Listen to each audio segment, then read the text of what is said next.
अमरावती जिल्ह्यातील चांदूर बाजार तहसीलच्या सोनेरी गावात एक धाडसी आणि अनोखे आंदोलन सध्या चर्चेचा विषय ठरले आहे। गावातीलच रहिवासी विलास चर्जन यांनी गावाच्या कडेला उभ्या असलेल्या एका इलेक्ट्रिक पोलला हटवण्याच्या मागणीसाठी आगळेवेगळे पाऊल उचलले आहे। वारंवार तक्रारी करूनही प्रशासनाने दुर्लक्ष केल्याने चर्जन यांनी थेट पोलवर चढून खाट बांधली आणि त्यावर बसून प्रशासनाचे लक्ष वेधण्याचा प्रयत्न केला।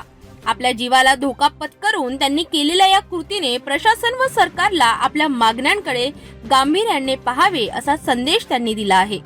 या आंदोलनामुळे गावकऱ्यांमध्ये जागरूकतेचे वातावरण निर्माण झाले असून प्रशासनाच्या कार्यपद्धतीवर प्रश्नचिन्ह उभे राहिले आहे। स्थानिक रहिवाशांचे म्हणणे आहे की ही घटना ग्रामीण भागातील समस्यांकडे सरकारच्या असलेल्या उदासीनतेचा मोठा पुरावा आहे। सध्या संपूर्ण गाव आणि परिसर यावर लक्ष ठेवून आहे की प्रशासन यावर काय पाऊल उचलते। पोल हटवण्याच्या या समस्येवर तोडगा काढण्यासाठी प्रशासन जागे होईल का? लोकांना प्रशासनाचे लक्ष वेधण्यासाठी इतक्या टोकाचे पाऊल उचलावे लागते याचा विचार करण्याची वेळ आली आहे। विलास चर्जन यांनी घेतलेले धाडसी पाऊल चर्चेचा विषय ठरले असून आता प्रशासनाची भूमिका काय असेल हे पाहणे महत्त्वाचे ठरणार आहे।